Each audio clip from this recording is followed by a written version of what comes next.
यत्र यत्र रघुनाथकीर्तनं तत्र तत्र कृतमस्तकाञ्जलिं बाष्पवारि परिपूर्णलोचनं मारुतिं नमत राक्षसान्तकम् नामापिते च मधुरं मधुरं स्वरूपं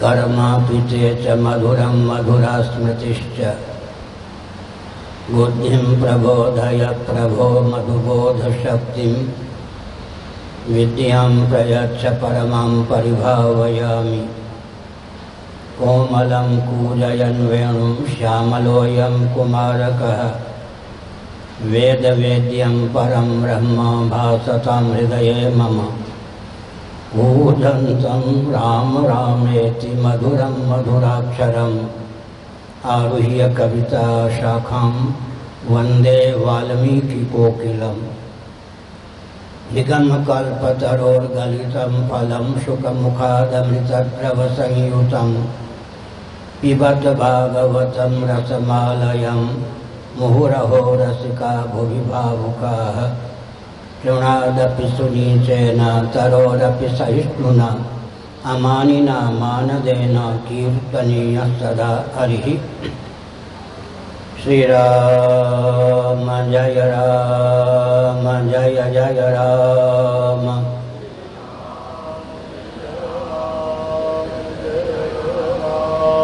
श्रीराम जय राम जय जय राम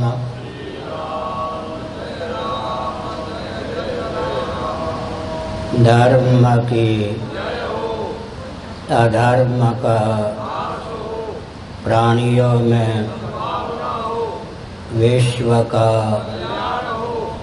गौ माता की गोहत्या भारत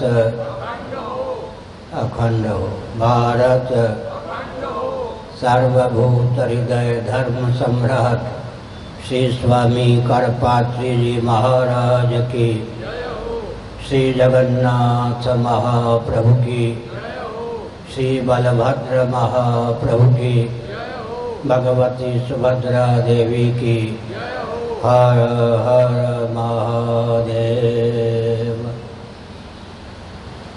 गोविंद जय जय गोपाल जय जय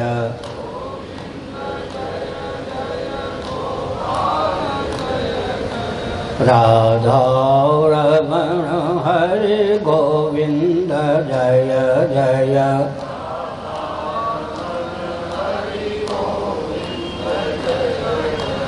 श्री कृष्ण गोविंद हरे मुरारे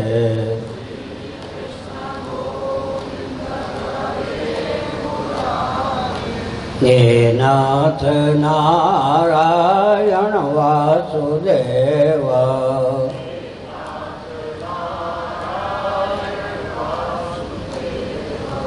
गोविंद जय जय गोपाल जय जय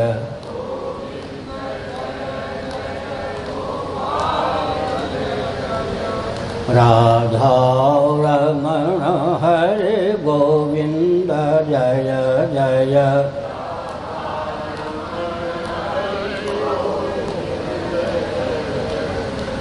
गोविंद जय जय गोपाल जय जय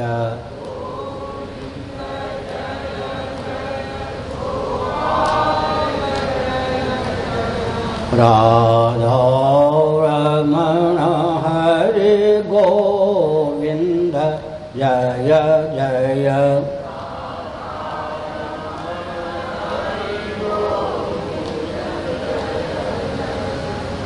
गोविंद जय जय गोपाल जय जय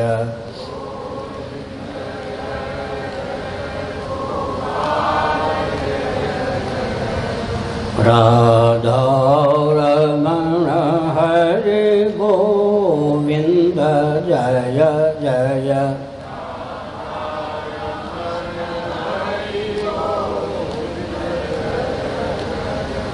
श्री वृंदावन विहारी लाल की जय।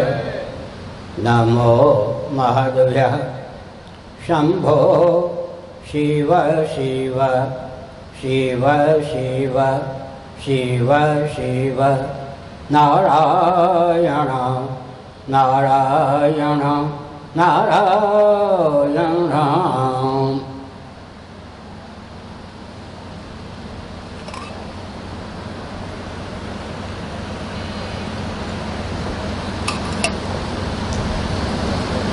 समुपस्थित समादरणीय संत वृंद, विद्वद वृंद, भक्त वृंद एवं भक्तिमती मातृशक्ति, इस बार 4 दिनों का सत्र रखा गया है। विगत 18 वर्षों में 3 दिनों का ही सत्र होता था। इस बार 4थे दिन का कार्यक्रम दोनों सत्रों में रामराज परिषद के महाधिवेशन के रूप में संपन्न होगा। बहुत से महानुभाव 2 दिन बाद आएंगे, बहुत से महानुभाव आज शाम तक पहुंचेंगे। सायंकालीन जो सत्र आज का, कल का, परसों का है, वह राष्ट्र रक्षा से ही संबद्ध है। उसमें भारत को भारत के रूप में उद्भाषित करने का मनोभाव जिन महान भावों के हृदय में है, वेदना से युक्त हैं, सूझबूझ संपन्न हैं, वे अपने अपने भावों को समय की सीमा में व्यक्त करेंगे। प्रातः काल का जो कार्यक्रम 3 दिनों का है, साधना से संबद्ध है।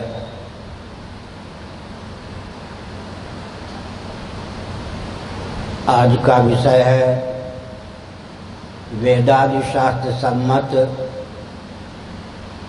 मानव जीवन को सार्थक करने की स्वस्थ विधा।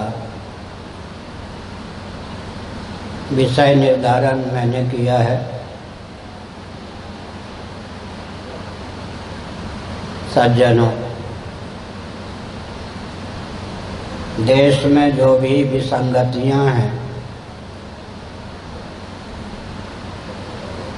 उनका एकमात्र कारण यह है कि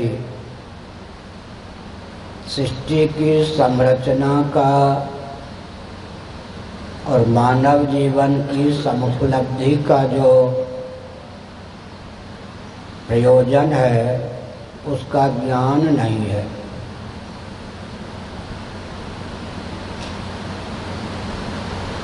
जब मानव जीवन की समुपलब्धि का जो प्रयोजन है, सृष्टि की संरचना का जो प्रयोजन है, उसी का ज्ञान नहीं है, तो किसी भी क्षेत्र को, प्रांत को, राष्ट्र को या विश्व को दिशाहीन होने से बचा पाना सर्वथा दिवास्वप्न है, असंभव है। यही कारण है कि आज भारत में सत्ता लोलुपता और अदूरदर्शिता के चपेट से कोई भी राजनीतिक दल मुक्त नहीं दृष्टिगोचर होता।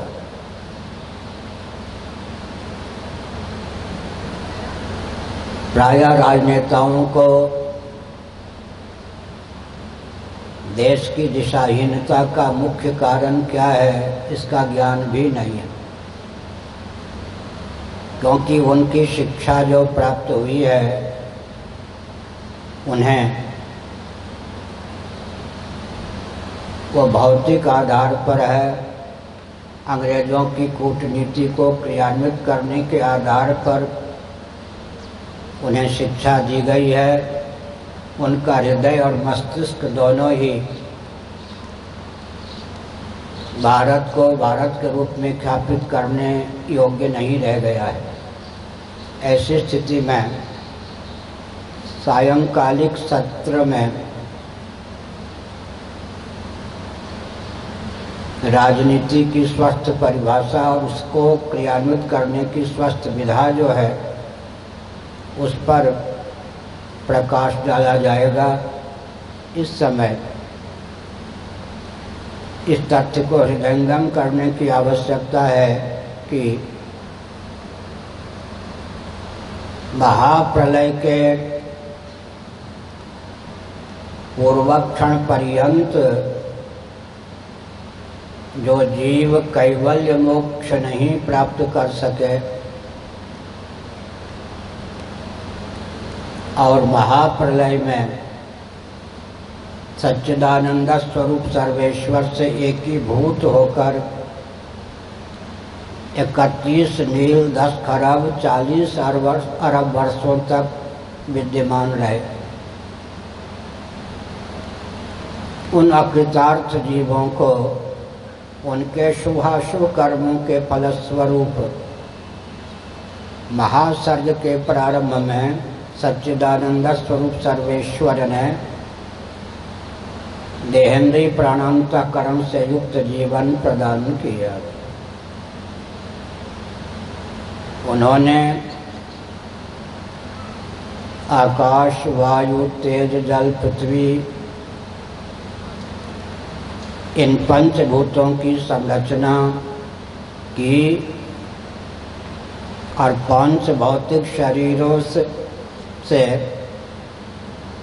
असंख्य जीवों को संपन्न किया। सृष्टि की संरचना का प्रयोजन श्रीमद् भागवत के 10वें स्कंद के 87 अध्याय के दूसरे श्लोक में सन्निहित है। वेदस्तुति नामक एक अध्याय है श्रीमद् भागवत के 10वें स्कंध में। उसके दूसरे श्लोक में सृष्टि की संरचना का प्रयोजन बताया गया है। बुद्धिन्द्रिय मनः प्राणान् जनानाम् असदत् प्रभु मात्रार्थं च भवार्थं च आत्मने कल्पनाय च। भगवान ने अकृतार्थ जीवों को कृतार्थ होने का अवसर प्रदान करने की भावना से उन्हें देहेंद्रीय प्राणांतकरण से युक्त जीवन प्रदान किया। मात्रार्थम च भवार्थम च आत्मने अकल्पनाय च, ताकि वे अर्थ, धर्म, काम और मोक्ष सम्यक पुरुषार्थ चतुष्टय को सिद्ध कर सके। धर्म, अर्थ, काम और मोक्ष ये चार पुरुषार्थ हैं सज्जनों। पुरुष का अर्थ जीव और प्रसंगानुसार मनुष्य होता है। अर्थ का अर्थ प्रयोजन होता है।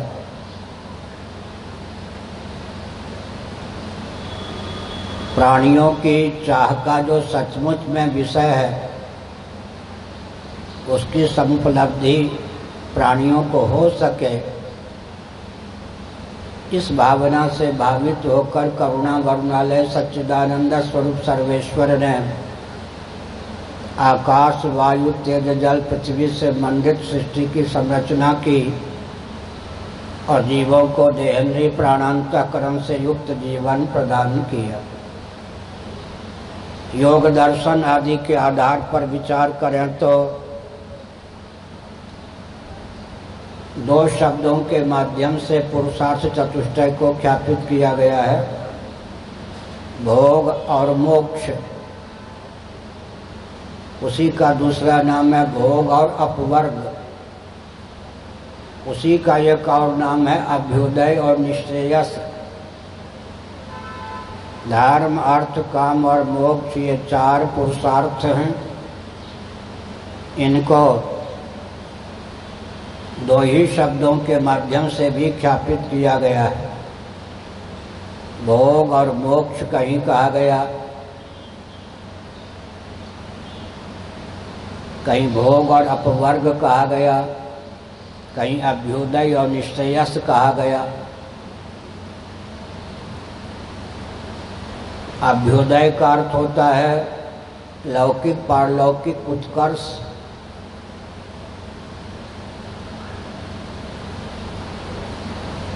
निश्रेयस का अर्थ होता है जन्म और मृत्यु की अनादि अजस्र परंपरा का आत्यंतिक उच्छेद, कैवल्य मोक्ष। उसी को अपवर्ग भी कहते हैं।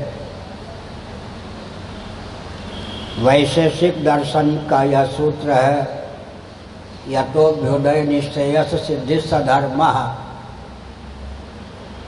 जिससे अभ्युदय और निश्रेयस की सिद्धि हो उसका नाम धर्म है। वैशेषिक दर्शन पर शंकर मिश्र जो मिथिला के अद्भुत विद्वान हुए, उनका भाष्य है। प्रसंगानुसार उन्होंने अभ्युदय का अर्थ किया है तत्वज्ञान। कैवल्य मोक्ष का जो साधन है तत्वज्ञान, उसी का नाम अभ्युदय है। सामान्य रीति से लौकिक पारलौकिक उत्कर्ष हो और परमात्मा की प्राप्ति का मार्ग प्रशस्त हो, यही जीवन का लक्ष्य है। अभ्युदय का अर्थ है लोक भी सार्थक हो, परलोक भी सार्थक हो। इसका अर्थ यह होता है सज्जनों की देह के नाश से जीवात्मा का नाश नहीं होता या हम जीवों का नाश नहीं होता। इस सिद्धांत में जिनकी आस्था है वे ही वैदिक मार्ग पर चल सकते हैं, अन्य कोई नहीं। फिर से सुनिए, वेदोक्त कर्मकांड हो, चाहे उपासना कांड हो, चाहे ज्ञान कांड हो,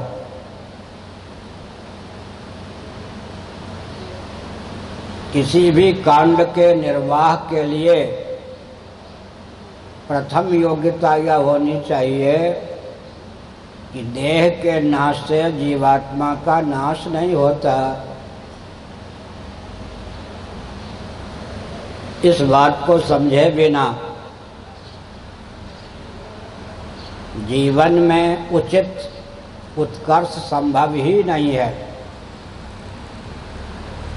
मीना जी सुन ही रहे हैं, आजकल पूरे विश्व में प्रायः जितने विकास के अभियान हैं उनके मूल में शरीर को आत्मा की मान्यता है, शरीर की आत्मरूपता की मान्यता है। शरीर को आत्मा समझकर ही विकास को विश्व स्तर पर परिभाषित और क्रियान्वित करने का प्रकल्प चल रहा है। इसलिए सर्वत्र विसंगति है, विस्फोट है। तो हमने कहा सबसे पहले इतनी क्षमता जीवन में आवे, इतनी सहिष्णुता का उदय हो कि देह के नाश से जीवात्मा का नाश नहीं होता, अर्थात मेरा नाश नहीं होता या मुझ जीवों का नाश नहीं होता। इसके लिए मैं एक उदाहरण देता हूँ, सावधान।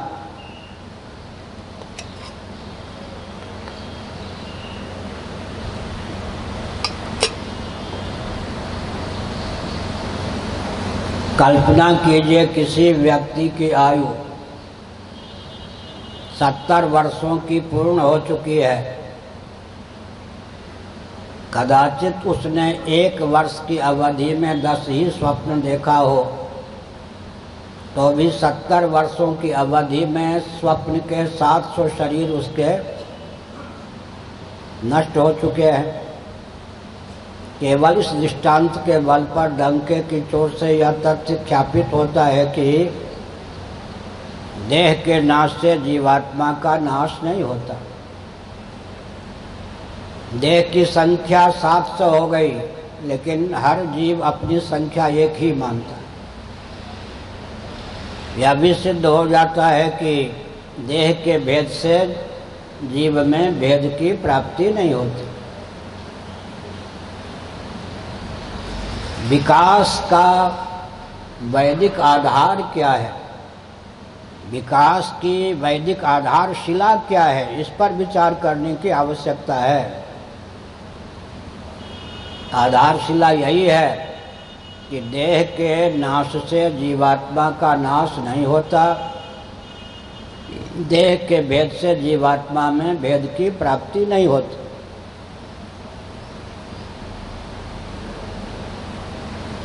जीव को नित्य मानकर जो विकास को परिभाषित और क्रियान्वित करने की विधा है,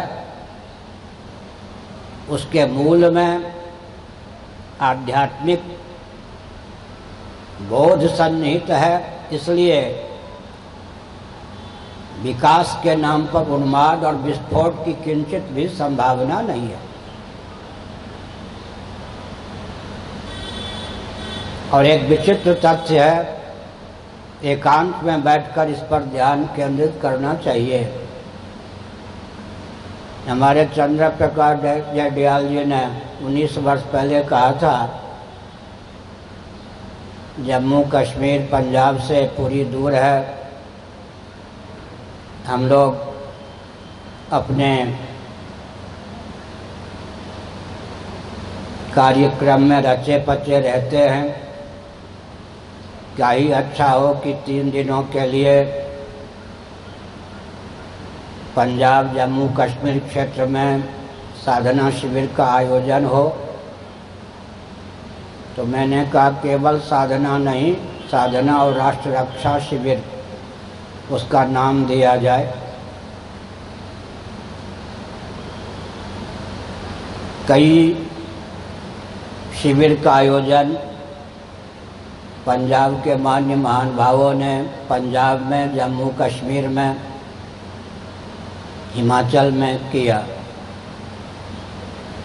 फिर मैंने सोचा कि इससे काम नहीं चलेगा, इसको राष्ट्रीय स्तर पर उद्घोषित करना चाहिए। तो मध्य प्रदेश, राजस्थान, उत्तर प्रदेश आदि क्षेत्रों में भी इस शिविर का आयोजन प्रारंभ किया गया। मेरी भावना यह थी और है, रहेगी भी, कि जो भी हमसे व्यक्ति जुड़े हैं उनके जीवन में अपेक्षित ऊर्जा का संचार हो सके। वे केवल अपने जीवन को आहार निद्रा तक ही सीमित न रखें। ऋषियों के जीवन में जो दिव्यता प्रतिष्ठित थी, उस दिव्यता से संपन्न साधकों का जीवन हो। चलते फिरते हर व्यक्ति आत्मबम का रूप धारण कर ले, प्रहलाद जैसा, हनुमान जैसा उसके जीवन में आध्यात्मिक बल प्रतिष्ठित हो, ऊर्जा प्रतिष्ठित हो, तब वह व्यक्ति अपने जीवन को, भारत को और पूरे विश्व को अपेक्षित दिशा देने में समर्थ हो सकता है। अब आप लोग जाने कि 18 जो साधना राष्ट्र रक्षा शिविर का आयोजन किया गया, अब तक वह आयोजन संपन्न हो चुका है। आपने अपने जीवन में आध्यात्मिक ऊर्जा कितनी प्राप्त की, सुनने तक ही कार्यक्रम को सीमित रखा या उसके आधार पर जीवन में कोई विशेष ऊर्जा का संचार हो, आपके जीवन का आपके हित में और प्राणी मात्र के हित में उपयोग और विनियोग हो सके, इस दृष्टि से साधना शिविर का उपयोग आपने किया या नहीं किया, यह आपके आत्मनिरीक्षण का विषय है। मैंने अपनी भावना व्यक्त कर दी। इस संबंध में एक विशेष आत्मनिरीक्षण की आवश्यकता है।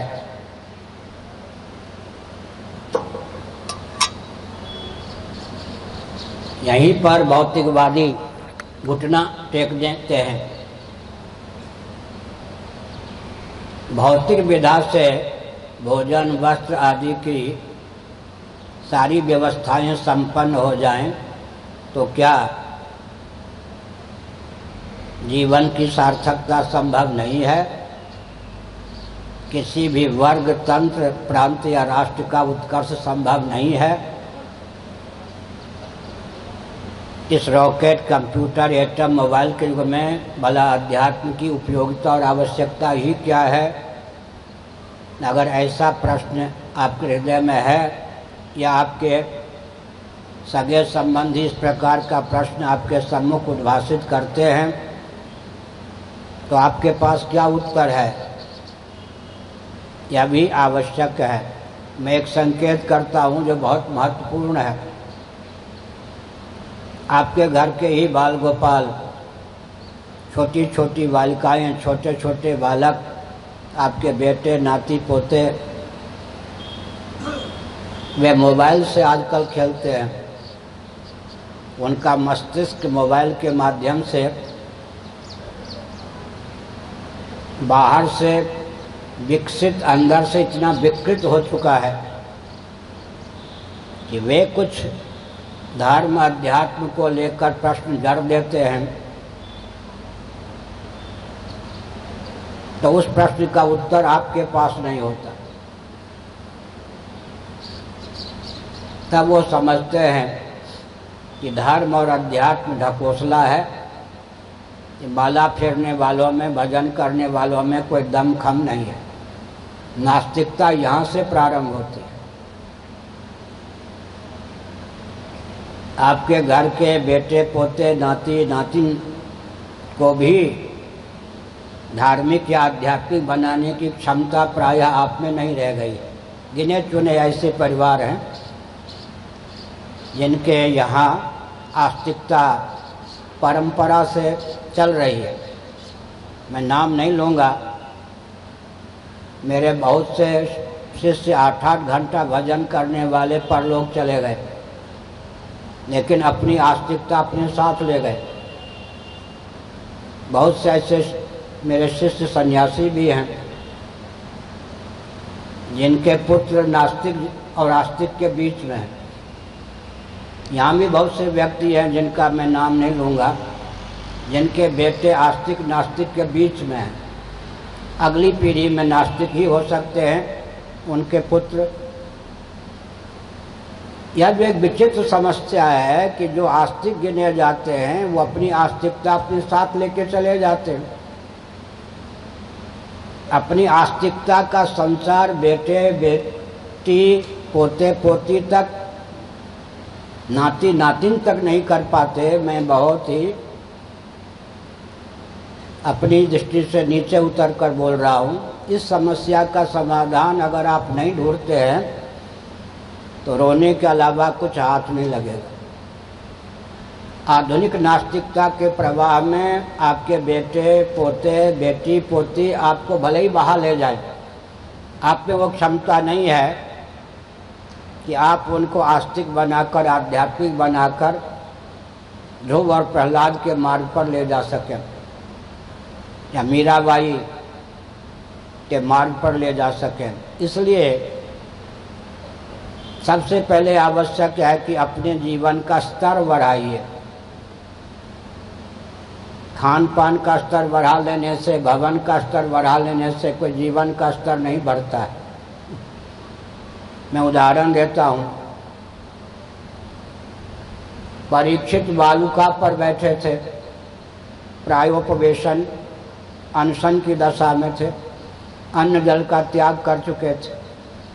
सुखदेव जी ने बालुकामयी भूमि पर भागवत की कथा कही। भगवान सुखदेव जी से ज्ञान प्राप्त कर परीक्षित मुक्त हो गए।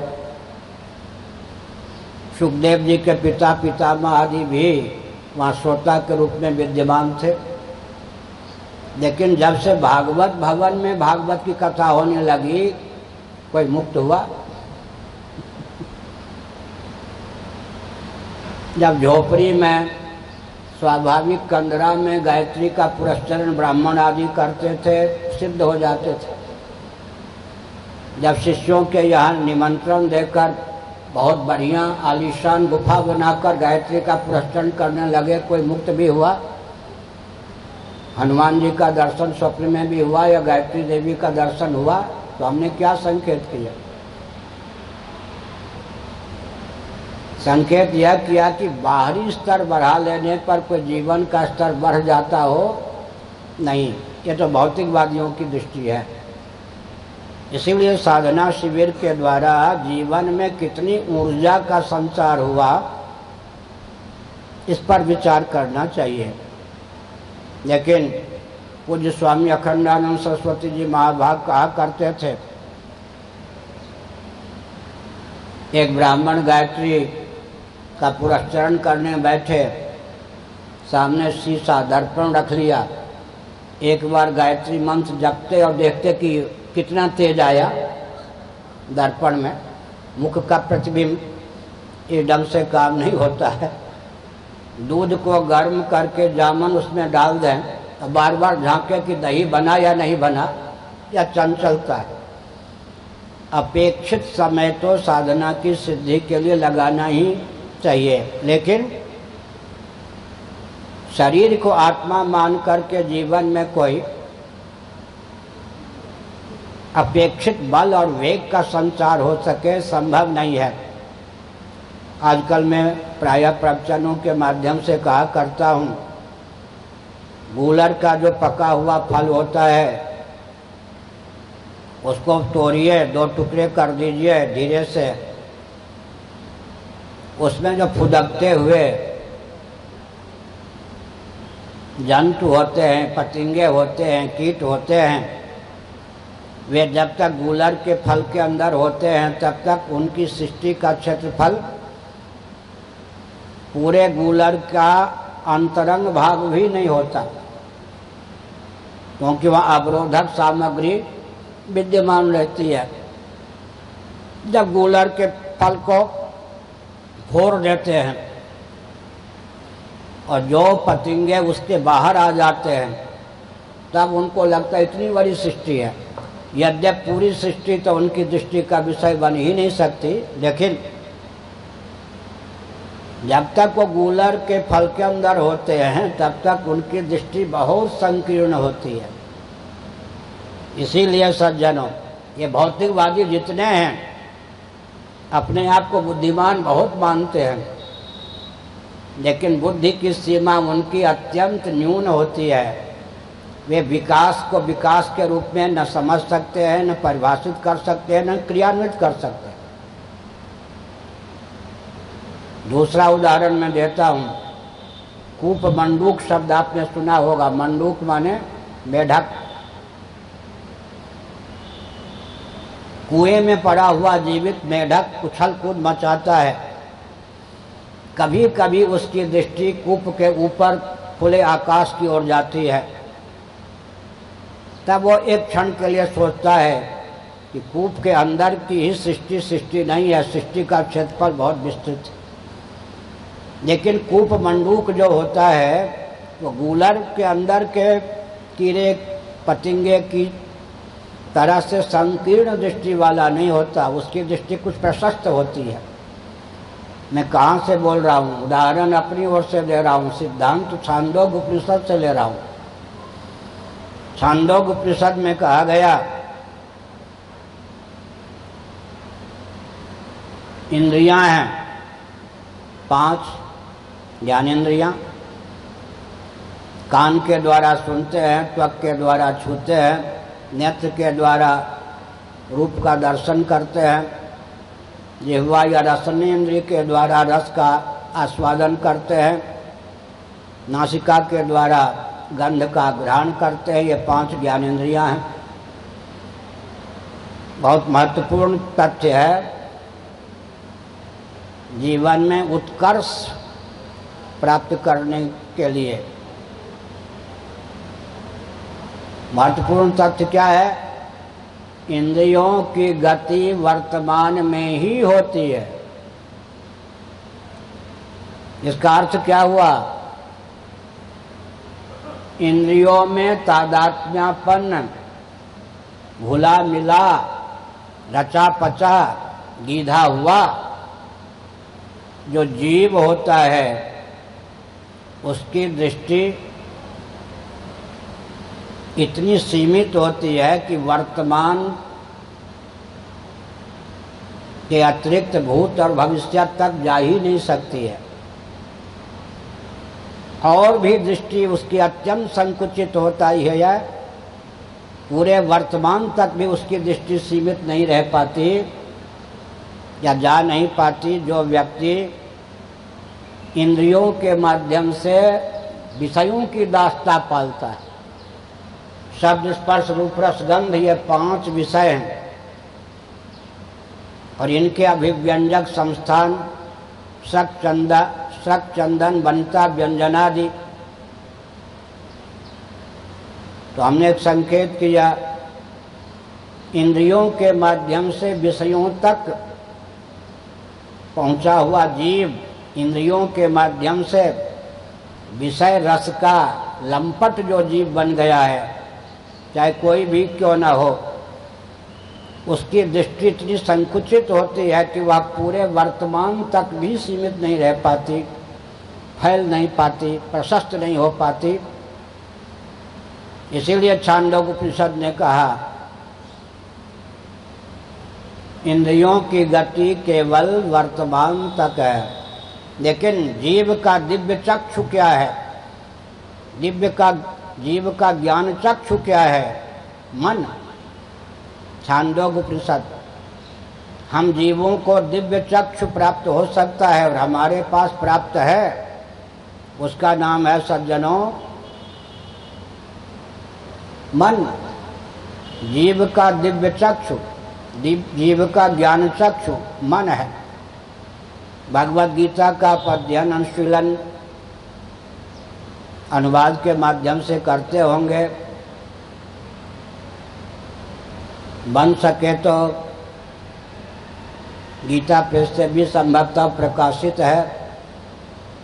ज्ञानेश्वरी हिंदी टीका मूल ग्रंथ मराठी में है, उसका अनुवाद गीता प्रेस से हिंदी में भी हो चुका है। कम से कम एक बार ज्ञानेश्वरी का अध्ययन कर लें। तो हमने एक संकेत किया, क्या संकेत किया सज्जनों? भगवद गीता में 3 प्रकार के चक्षु का वर्णन है। चक्षु माने दृष्टि, चक्षु माने नेत्र। पहला चक्षु कौन है? स्वचक्षु। अविद्या काम कर्म के वशीभूत, विषय रस से भावित जब इंद्रियां हो जाती हैं, ऐसी इंद्रियों में तादात्म्यपन्न होकर हम रचपच जाते हैं, गीध जाते हैं, तब हमारे पास केवल स्वचक्षु रहता है।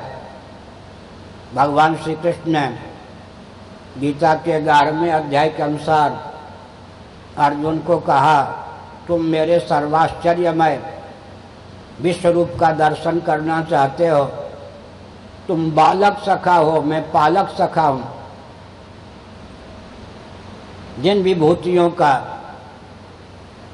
मैंने तुम्हारे सम्मुख वर्णन किया, उन समग्र विभूतियों से मंडित भूषित मेरे सर्वाश्चर्यमय विराट स्वरूप का दर्शन करना चाहते हो।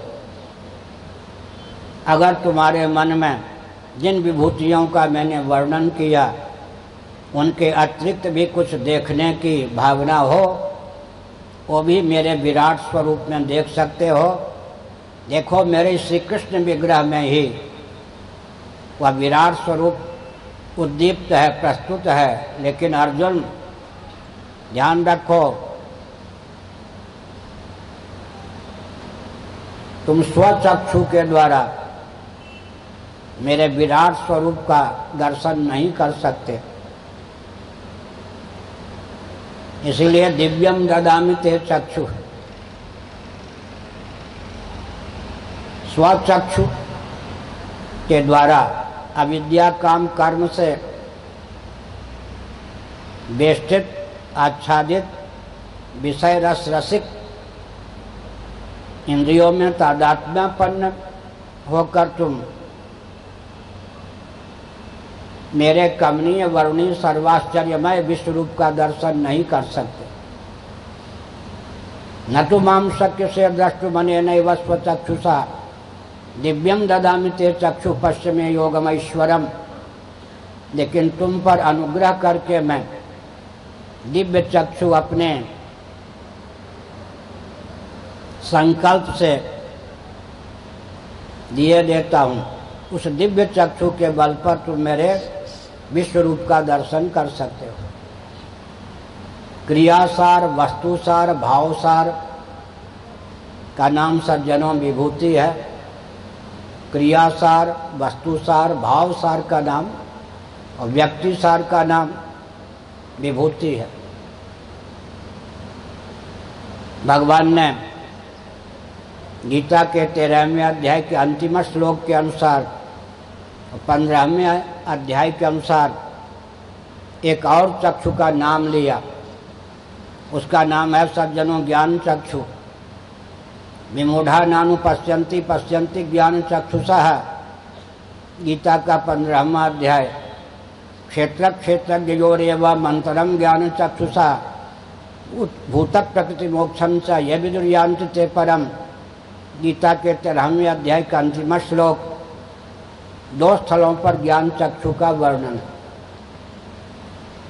तो 3 प्रकार के चक्षु। पहला चक्षु है स्वचक्षु, दूसरा चक्षु है दिव्य चक्षु, तीसरा चक्षु है ज्ञान चक्षु। हमको आपको जो मन प्राप्त है वो हमारा आपका दिव्य चक्षु भी है और ज्ञान चक्षु भी है। गाढ़ी नींद से पहले जो स्वप्नावस्था आती है, कभी कभी सपना हम आप देखते हैं। स्वप्न के जितने पदार्थ हमको दृष्टिगोचर होते हैं वो ज्ञान चक्षु के बल पर या दिव्य चक्षु के बल पर, इस पर विचार करना चाहिए, या स्वचक्षु के बल पर। जागृत अवस्था में जो सामान्य व्यक्ति हैं, जिस चक्षु के द्वारा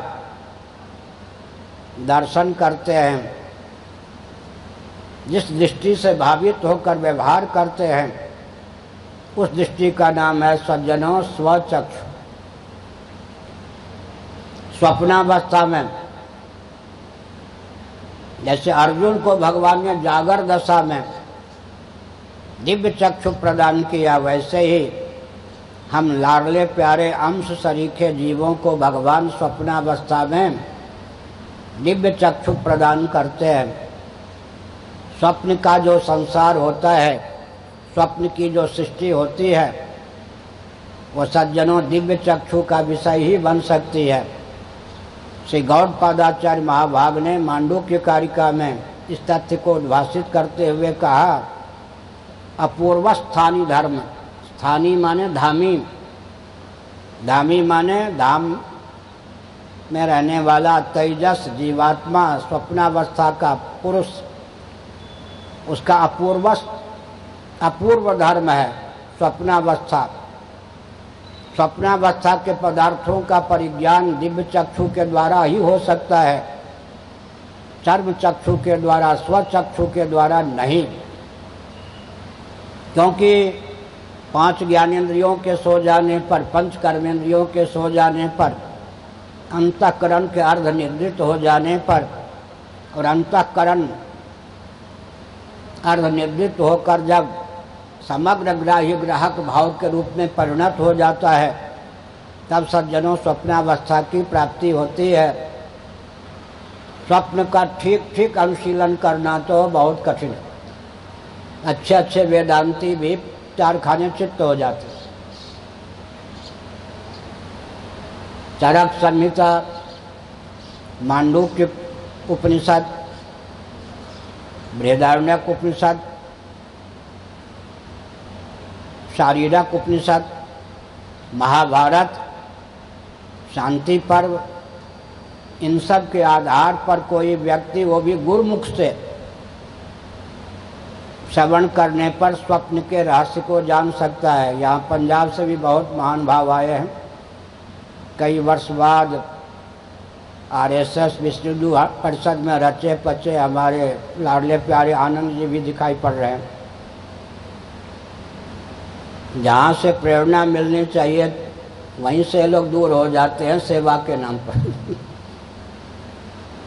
सेवा के नाम पर रजपत जाते हैं, जहाँ से दृष्टि मिलनी चाहिए वहीं से दूरी बढ़ा लेते हैं। बहुत विडंबना है। भगवद गीता के 12वें अध्याय का एक वचन है, भगवान श्री कृष्ण का कथन है, सेयो ही ज्ञानम अभ्यासात, अधकचरी जानकारी प्राप्त कर, अधूरी जानकारी प्राप्त कर उसको प्रयोग का रूप देना। अभ्यास व्यवहार में उतारने का प्रयास करना उचित नहीं। पहले सांगोपांग जिस कार्य में हाथ डालना चाहते हैं, जिस कार्य का संपादन करना चाहते हैं, उसका ज्ञान प्राप्त कीजिए। सेयो ही ज्ञानम अभ्यासात। तो राष्ट्र की सेवा भी तो तब संभव होगी ना कि जब तक राष्ट्र सृष्टि की संरचना का, जीवों के जीवन के प्रयोजन का ज्ञान ही नहीं होगा, सेवा क्या करेंगे? सेवा के नाम पे बंटाढार होगा। इसलिए आवश्यक है कि साधना शिविर के माध्यम से और जगह जगह जो हम लोगों के प्रायः नित्य प्रवचन होते हैं, यथावसर उससे लाभ उठाकर पहले निर्मल निर्दोष दृष्टि को प्राप्त करना चाहिए। सेवा भी कीजिए। हमने एक संकल्प किया, एक तथ्य उद्भाषित किया, स्वप्नावस्था में जो भी हमको दृष्टिगोचर होता है भगवत कृपा से प्राप्त दिव्य चक्षु के द्वारा होता है। यह भाव हमने बरेली में लगभग 78 में व्यक्त किया था। आनंद आश्रम बरेली में है, दैवी संपत्ति मंडल का, वहाँ पर दिव्य चक्षु पर प्रवचन करते समय।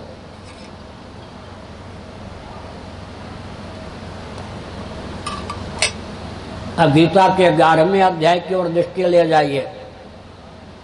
भगवान ने अपने श्री कृष्ण विग्रह में विराट स्वरूप को प्रकट कर दिया। अनुग्रह पूर्वक अर्जुन को दिव्य चक्षु भी प्रदान कर दिया। उस दिव्य चक्षु के अमोघ प्रभाव से अर्जुन ने क्रियासार, वस्तुसार, भावसार, व्यक्तिसार सर्वस्व विभूतियों का दर्शन प्रारंभ किया।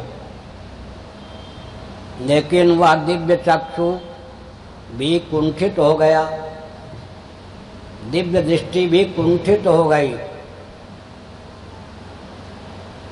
और अर्जुन भय से व्यथित हो गए, प्रव्यथित हो गए, कांपने लग गए। भगवान के उस विराट स्वरूप को सहने देखने की क्षमता उनमें थी ही नहीं। आजकल मैं कालिका पुराण पढ़ रहा हूँ, ग्रंथ तो लिख रहा हूँ, मंत्र तंत्र और यंत्रादि परिशीलन नामक ग्रंथ। पहले 136 पेज में लिखा था, अब लगता है 500 पृष्ठों में मध्यम आकृति में ग्रंथ पहुँचेगा। लगभग 10,000 पृष्ठ की सामग्री मेरे पास है। उन सब को पढ़ के उनका तात्पर्य समझ के ग्रंथ लिखना है। जितना समझता जाता हूँ लिखता जाता। कालिका पुराण आदि के अनुसार भगवान वराह पृथ्वी का उद्धार करने के लिए प्रकट हुए। 7 द्वीपों वाली पृथ्वी का, आजकल तो 6 द्वीपों वाली पृथ्वी लुप्त है, केवल 7वीं द्वीप वाली पृथ्वी क्षार सिंधु से व्यष्टित भूभाग का ही दर्शन होता है। 6 द्वीप तो लुप्त हो गए। हमारे कुछ महान भावों ने आधुनिक भूगोल के जानकारों के चपेट में आकर यहाँ तक लिख दिया, क्षार सिंधु से वेष्टित जो भूभाग है वही 7 भागों में बांट लिया गया। हम भूगोल के विद्यार्थी रहे हैं पहले, वो भी यही पढ़ाते थे, मुल्ला जी हमको भूगोल पढ़ाते थे मिडिल स्कूल कलवाही का जब मैं विद्यार्थी था, मुल्ला जी पढ़ाते थे भूगोल। आजकल जो क्षार सिंधु से परिवेष्टित भूभाग है उसी के साथ विभाग कर लिए गए। लेकिन श्रीमद् भागवत, विष्णु पुराण आदि का अध्ययन करें, 6 द्वीप हमारे लुप्त हो गए। सप्तद्वीपाच मेदिनी, भगवान भाष्यकार शंकराचार्य महाभाग ने गीता भाष्य के प्रारंभ में मंगलाचरण में लिखा। यह जो श्लोक है मनुस्मृति का दाक्षिणात्य पाठ है। सप्तद्वीपा मेदिनी, तो हमने कहा 7 द्वीपों वाली पृथ्वी को उठा लेना। प्रलय पयोधि जले धितवानसी, निमग्न पृथ्वी को ऊपर ले आना। उसके लिए भगवान वराह का कितना रूप चाहिए था, डील डाउ। फिर प्रसंगानुसार, मुझे बहुत कुछ समय की सीमा में कहना है, उस वराह भगवान के उपद्रव, उल्लास, शौर्यपूर्ण उपद्रव, उनके लिए उल्लास विलास, और सृष्टि के लिए, पृथ्वी के लिए उपद्रव। क्या कोई बहुत बड़ा पहलवान यहाँ नाचने लग जाए, पहलवानी करने लग जाए, तो मंच के कचुमड़े निकल जाए। उसके लिए तो विलास है, मंच के लिए आघात है। तो अंत में वराह शरीर को भी नियंत्रित करने की आवश्यकता हुई, तो भगवान विष्णु ने ही वराह शरीर धारण किया था। उसको नियंत्रित करने के लिए स्वयं वराह ने कहा, हमको नियंत्रित करो। शिव जी ने अपना विशाल रूप धारण किया। वो शरभ का रूप था। जो शरभ होता है सज्जनों 8 पांव वाला होता है। लाखों किलोमीटर तो उनकी ऊंचाई थी किनकी? शरभ भगवान। डील डौल वराह भगवान से भी विस्तृत। तो हमने क्या संकेत किया? कालिका पुराण आदि के आधार पर क्षेत्रफल जो दिया गया है, डील डौल, ऊंचाई लंबाई मोटाई का, वराह भगवान का, शरभ जी का लाखों किलोमीटर ऊंचा, उससे भी बहुत भयंकर रूप, अपना विस्तृत रूप भगवान श्री कृष्ण ने दिखाया अर्जुन को। यद्यप अर्जुन दिव्य चक्षु संपन्न थे, लेकिन कांप गए, भय के मारे प्रव्यथित हो गया उनका मन। जैसे दिव्य चक्षु प्राप्त अर्जुन की दिव्य दृष्टि भी समग्र सर्वाश्चर्यमय ही नहीं, प्रलयंकर भगवान विश्व रूप का दर्शन करते समय कुंठित हो गई। हमको आपको भी जो दिव्य दृष्टि प्राप्त होती है स्वप्नावस्था में, कुंठित होती है या नहीं? इधर ध्यान जाना कठिन है। उसकी यथार्थता को समझने के लिए जीवन का अंकन कीजिए। यह बहुत महत्वपूर्ण तथ्य है। क्या सृष्टि में जितना रहस्य है, समष्टि में जितना रहस्य है, वो सब व्यष्टि में, हमारे जीवन में सन्निहित है। पुराण, उपनिषद, वेदादि शास्त्रों का अध्ययन करने पर व्यक्ति व्यष्टि का रहस्य समझकर समष्टि का रहस्य जान सकता है। तो स्वप्नावस्था में हमको आपको भगवत कृपा से दिव्य चक्षु प्राप्त होता है, लेकिन वह दिव्य चक्षु कुंठित हो जाता है। जैसे कि अर्जुन को जो प्राप्त था दिव्य चक्षु, कुछ घंटे के लिए, कुछ मिनटों के लिए, वो भी कुंठित हो गया। कैसे कुंठित हो गया? स्वप्नावस्था में हमारी सहिष्णुता का अतिक्रमण करके कोई घटना घट जाए, अग्निकांड हो जाए, भूकंप आदि हो जाए, सुनामी लहर छा जाए, कोई दुर्घटना हो जाए, या कोई बवंडर आंधी तूफान ही नहीं, शरभ आ जाएं, क्या शेर आ जाएं, आतंकवादी स्वप्नावस्था में आ जाएं, तो हमारा जो दिव्य चक्षु है उन सब उपद्रवों को या उन सब विभूतियों को सहने में समर्थ नहीं रहता, कांप जाता। उसका कारण क्या होता है? स्वप्नावस्था में व्यवहार साधने के लिए हमको जो उस समय एक शरीर प्राप्त होता है, जिस परिच्छिन्न एक यूनिट, एक घटक, एक इकाई शरीर में ही हमारी अहंता ममता हो जाती है, उस संकीर्ण मान्यता के कारण समग्र स्वप्न प्रपंच यद्यपि दिव्य चक्षु का ही विषय होता है, लेकिन उसको देखने और सहने की क्षमता नहीं रह जाती। परंतु भगवान जैसे अपने विराट स्वरूप विश्व रूप से विचलित नहीं हुए, जिन भगवान ने अपने विराट स्वरूप को विश्व रूप को प्रकट किया था, उन भगवान को तो उस पूरे स्वरूप की सहिष्णुता प्राप्त थी या नहीं? वो सहिष्णुता कैसे आवे? पूरे मांडुक्य का वैतथ्य प्रकरण, मांडुक्य कारिका जो है उसके वैतथ्य प्रकरण का सारांश 2-4 वाक्य में बताता हूँ। एक है स्वप्न साक्षी तेजस, उस समय जिसकी संज्ञा है,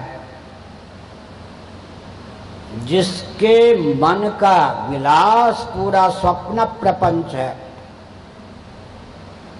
उस तेजस में समग्र अनुकूल प्रतिकूल पदार्थों, भावों, क्रियाओं, व्यक्तियों को सहने की क्षमता होती या नहीं? अगर स्वप्नावस्था में उस तेजस पुरुष से, स्वप्न साक्षी से एक शरीर में अपने आप को निबद्ध सरीखा समझने वाला व्यक्ति एकीभूत कर ले अपनी दृष्टि को, या एकीभूत हो जाए उससे, समग्र स्वप्न को सहने की क्षमता आ सकती है। तब वो श्री कृष्ण हो जाएगा। श्री कृष्ण की दृष्टि उस विश्व रूप का दर्शन कर रहे थे। अर्जुन की दृष्टि दिव्य चक्षु संपन्न होने पर भी अर्जुन की दृष्टि कुंठित हो गई, समग्र विश्व रूप को सहने की क्षमता उसमें नहीं रही। लेकिन भगवान श्री कृष्ण तो अपने उस विराट स्वरूप से व्यथित नहीं हुए। तो हमारी आपकी जब दृष्टि स्वप्न साक्षी से एकीभूत हो जाती है, तो दिव्य दृष्टि जो है वो ज्ञान दृष्टि, दिव्य चक्षु ज्ञान चक्षु के रूप में परिणत हो जाता है, तो समग्र स्वप्न प्रपंच को सहने की क्षमता होती है। लेकिन सुषुप्ति में हमको ज्ञान चक्षु प्राप्त होता है। तीसरा चक्षु जिसको कहा भगवान ने, विमूढ़ा नानु पश्यन्ति पश्यन्ति ज्ञान चक्षुषः क्षेत्र क्षेत्रज्ञयोरेव मंतरम ज्ञान चक्षुषा। श्रीमद् भागवत के 12 स्कंध में बहुत गंभीर तथ्य है। पूरा भागवत ही गंभीर तथ्यों से भरपूर है। समय क्या हुआ?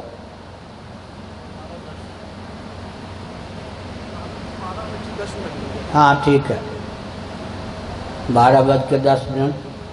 प्रथम दिन के कार्यक्रम में कुछ शिष्टाचार में विलम्ब होता है, तो मैंने संकेत किया श्रीमद् भागवत के 12वें स्कंद में कहा गया है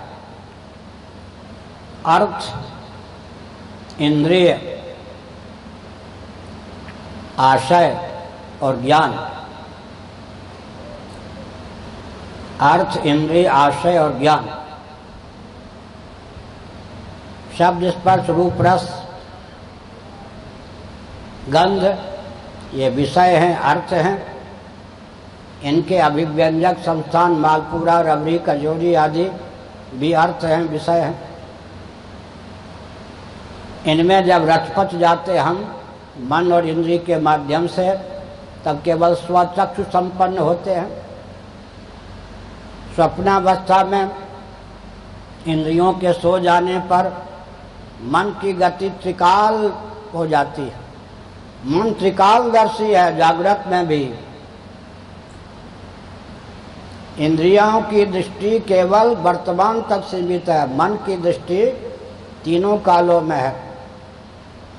एक बहुत महत्वपूर्ण तथ्य मैं कह रहा हूँ, सभी महत्वपूर्ण हैं।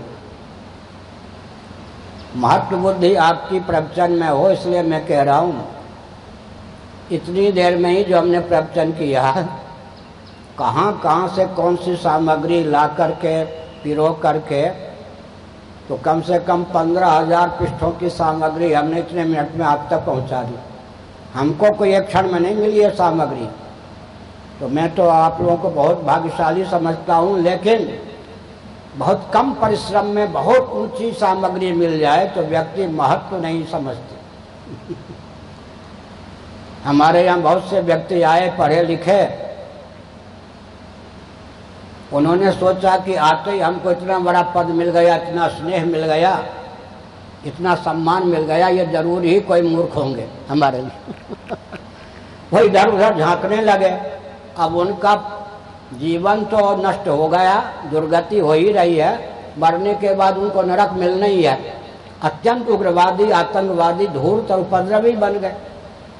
हम उनके दोषों को संकेत करके दिव्यता का रूप दे रहे थे। एकाएक मेरी प्राप्ति हो जाने पर उन्होंने समझा ऐसे ही है कोई, हम इतने महान हैं अपने लिए, गए ऐसे गड्ढे में गिरे कि अब उनका 10-20 जन्मों तक उद्धार होना भी कठिन है। नाम क्यों लो, भगवान उनका कल्याण करें। फंसे। हमने क्या संकेत किया सज्जनों?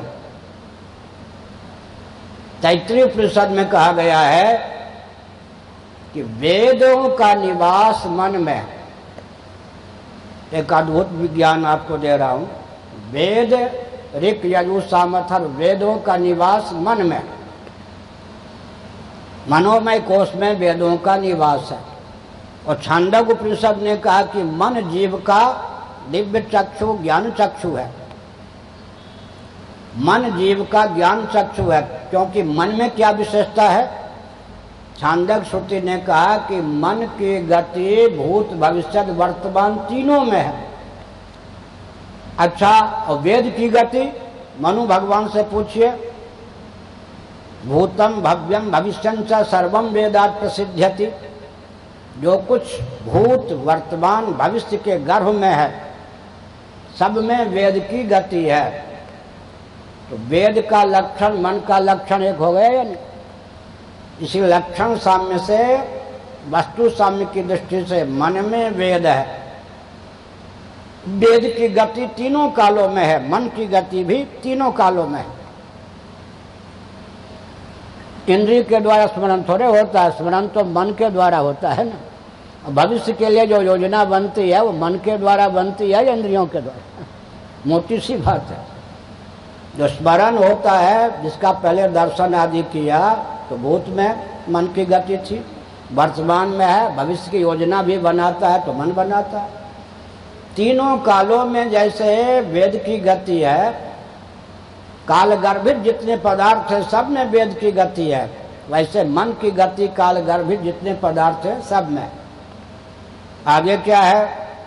मांडूक्य उपनिषद ने कहा वेदों का बीज ओम या प्रणव है। कठोपनिषद सर्वे वेदा यत्पद्मामनंति।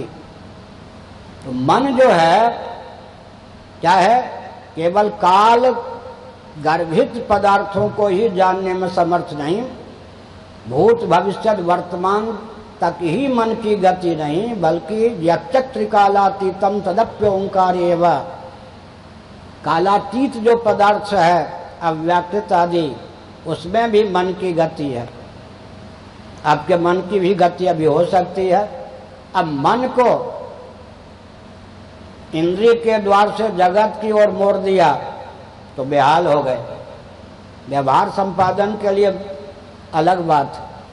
मन को जरा ऊर्ध्वमुख कर दिया तब, जिसको ब्रह्माकार वृत्ति कहते हैं, मन को ऊर्ध्वमुख कर दिया तो अब हमारे पास आंख है या नहीं? और रात्रि है, बादल आदि नहीं है, ऊपर देखेंगे तो चंद्रमा का, ध्रुव तारे आदि का भी दर्शन हो सकता है, सप्तर्षि का दर्शन हो सकता है।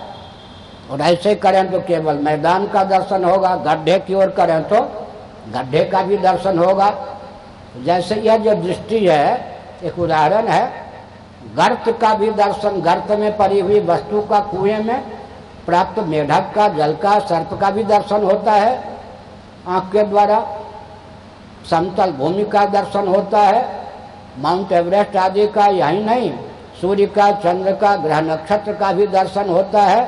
तो जैसे हम अपनी आंख की दृष्टि को तीन ओर कर सकते हैं, अगर आंख खराब नहीं है तो रसातल की ओर, नीचे की ओर कर सकते हैं, निम्नगामी दृष्टि, नीचे की वस्तु का भी दर्शन होगा। अब हिमालय पर हैं, गंगा जी का दर्शन होता, हवाई जहाज हेलीकॉप्टर से यात्रा कीजिए, नदियां जो दिखाई पड़ती है इतने इतने, विशाल राजमार्ग दिखाई पड़ता है इतने इतने, नीचे का भी दर्शन होता है, बीच का भी दर्शन होता है, ऊपर का दर्शन। ऐसे मन को अगर हम ऊर्ध्वमुख कर दें तो क्या होगा सज्जनों, भगवान तक, ब्रह्म तक, परमात्मा तक भी मन की गति होती है। सोहमस्मिति वृत्ति अखंडा, दीप शिखा सोई परम प्रचंडा, आत्म अनुभव सुख प्रकाशा, तब भाव मूल भेद भ्रम नाशा। कालातीत जो परमात्मा है उस तक भी मन की गति है। तो हमने संकेत किया सज्जनों, यह किया कि हमको जो जन्म मिला है और यह सृष्टि की रचना हमारे लिए की है भगवान ने, वो क्यों की है? केवल भोग भोगने से जीवन के प्रयोजन की पूर्ति नहीं हो सकती। इसलिए अंत में मोक्ष जब तक प्राप्त न करें तब तक जन्म का पर्यवसान मृत्यु, मृत्यु का पर्यवसान जन्म होता ही रहेगा। थोड़ा ध्यानपूर्वक सुनिए। आज पहले तो हमने कहा था स्वामी वामदेव जी महाराज की उपस्थिति में, शायद 84-85 में, आजकल कहीं कहीं सभा में कह रहे हैं, और नास्तिकों के बीच में, कम्युनिस्टों के बीच में बोलने के लिए, या जो केवल आस्तिकता के नाम पर संकीर्ण दृष्टि वाले हैं उनके बीच में भी बोलने के लिए यह बहुत महत्वपूर्ण तथ्य है। वो महत्वपूर्ण तथ्य क्या है? व्यवस्था की उपेक्षा आप मत कीजिए, लेकिन व्यवस्था की विवशता पर भी तो ध्यान केंद्रित कीजिए। व्यवस्था की विवशता से परिचित होने पर भी अपरिचित हैं, क्योंकि उस पर ध्यान केंद्रित नहीं करते। व्यवस्था की विवशता, व्यवस्था की उपयोगिता, ये देखिए, पानी है लोटे में, प्यास लगने पर 1 घूंट 2 घूंट पानी हमने पिया। पानी की व्यवस्था ने क्या किया? प्यास की समस्या को दूर कर दिया या नहीं? भूख की समस्या, एक दिन क्या हुआ इसी यात्रा में, कभी कभी ऐसा होता है, स्वामी जी 2:30 बज गया था, पेट में कुछ गया नहीं था। स्वामी जी ने कहा कि एक पत्रकार आए हैं कहीं रास्ते के बाद, बहुत अच्छे हैं, उनको 5 मिनट समय दे देते। अब स्वामी जी की सिफारिश हो भी न मानूं मैं, लेकिन हो क्या रहा था, बिना चाहे ही आंख से आंसू निकल रहे थे भूख के कारण। अब मैं क्या बताता कि आज इतनी भूख लगी है, मैंने जानबूझ के रोक नहीं रहा था, लेकिन आंख अपने आप रो रहे थे, आंख से पानी टपक रहा था। तो हमने कहा कि देखो 2:30 बज गया, अब किसी से मिलना जुलना नहीं। 4-5 दिन बाद हमने कहा कि क्यों नहीं हमने समय दिया, कोई कारण तो जरूर होगा। स्वामी जी ने पूछा, कारण यह था कि भूख से इतनी व्याकुलता थी कि बुद्धि के बिना ही अपने आप आंख से आंसू निकल रहे थे। तो हमने क्या संकेत किया सज्जनों? हमने यह संकेत किया कि व्यवस्था की उपयोगिता पर ही दृष्टि डालेंगे, कभी उत्कर्ष नहीं होगा। अच्छा, इसका भाई सोचता होगा मेरे नाम ले रहे, जानबूझ के नहीं ले रहे। उत्कर्ष कभी नहीं होगा। क्यों नहीं होगा? जो लोग समझते हैं व्यवस्था हमने कर ली, भोजन, वस्त्र, आवास, शिक्षा, स्वास्थ्य, यातायात, उत्सव, त्योहार, रक्षा, सेवा, न्याय, अभी तो कुछ भी देश में व्यवस्था नहीं है। सारी व्यवस्था हो गई, कल्पना कर लो। लेकिन फिर व्यवस्था की विवशता पर भी तो विचार कीजिए। यहाँ का पानी स्वप्न में पहुंचा करके प्यास को दूर करने में आप समर्थ हैं? पेट में रखा हुआ भरपेट भोजन तन दुपट्टा सोते ही स्वप्न हो जाए, तो पेट में रखा हुआ भोजन स्वप्न की भूख को दूर करने में समर्थ है। अन्न और सब बढ़ा कर प्रवचन न कहें, विराम दें, हम एक संकेत करते हैं। सारी व्यवस्था का स्रोत क्या है जी? जैसे पावर हाउस है, शक्ति का केंद्र है, बिजली का केंद्र है, वहां से कनेक्शन संबंध जोड़ने पर थोड़ा थोड़ा उसका अंश विद्युत का हमें प्राप्त होता है। ठीक इसी प्रकार सारी व्यवस्था का पूंजीभूत स्वरूप कौन है? सृष्टि। सृष्टि में तो सारी व्यवस्था है ना। चतुर्दश भुवनात्मक ब्रह्मांड जो सृष्टि है उसमें सारी व्यवस्था है। वो सोचती होगी कि मेरे नाम ले रहे, इसका नाम सृष्टि। हम इन दोनों का नाम भी नहीं जानते थे भाई बहन का। हम एक जगह प्रवचन किए, ये गिनते रहे कि 12 बार 13 बार हमारा नाम लिया महाराज ने, उन्होंने कहा हमारा नाम लिया, हमें क्या मालूम किसका क्या नाम है। पूरी व्यवस्था की पिटारी कौन है? सृष्टि। कहाँ जाकर पूरी सृष्टि की व्यवस्था या सारी व्यवस्था के पूंजीभूत स्वरूप सृष्टि अपनी उपयोगिता खो देती है। इस शरीर को आप स्वप्न में पहुंचा सकते? नहीं पहुंचा सकते। सृष्टि पर, पूरे सृष्टि पर एक छत्र अधिकार हो गया, कल्पना कीजिए। लेकिन सारी व्यवस्था का स्रोत जो सृष्टि है कहाँ जाकर के विफल हो जाती है? मृत्यु, जड़ता, दुख के चपेट से सृष्टि की सारी व्यवस्था किसी को सुलभ हो जाए तो भी मुक्त करने में सृष्टि समर्थ नहीं है। यहाँ जाकर माया और माइक प्रपंच सब की क्या हो जाती है? सारी व्यवस्था घुटना टेक देती है। वो तो भगवान ही सच्चिदानंद हैं, और जब तक उस सच्चित आनंद स्वरूप परमात्मा की हमें प्राप्ति नहीं होती, उनसे एकत्व का विज्ञान नहीं होता, तब तक केवल सृष्टि में रचे रहने पर मृत्यु, जड़ता, दुख का भय प्राप्त होता ही रहता है। तो आज के प्रवचन का सारांश यह हुआ। क्या सारांश हुआ? सारांश यह हुआ कि सारी व्यवस्था की उपयोगिता तो है, लेकिन सारी व्यवस्था जहाँ दम तोड़ देती है उसका नाम क्या है सज्जनों? जीव की चाह का जो सचमुच विषय है, असतो मां सद्गमय तमसो मां ज्योतिर्गमय मृत्योर्मां मृतम गमय। मृत्यु, जड़ता, दुख के चपेट से विनिर्मुक्त सच्चिदानंद मात्र होकर शेष रहने की जीव के हृदय में जो निसर्ग सिद्ध भावना है, उस भावना की पूर्ति तब तक संभव नहीं है जब तक अध्यात्म विद्या का अधिगम न हो। इसलिए जीवन का प्रयोजन सच्चिदानंद परमात्मा की आत्म अभाव से स्फूर्ति है। वहाँ पर सारी व्यवस्था सार्थक है अगर हमने जीवन का उपयोग और विनियोग उस सच्चिदानंद तत्व जो कि सृष्टा है और सृष्टि के रूप में भी जिसने स्वयं को व्यक्त किया है, उस तक पहुँचने में अगर हम सृष्टि का उपयोग करते हैं, जीवन का उपयोग करते हैं, तो जीवन की सार्थकता है। इसीलिए हमने कहा कि भौतिकवादी जो हैं उनका जीवन निरर्थक होता है और भौतिकवादियों की दृष्टि भी बहुत संकीर्ण होती है।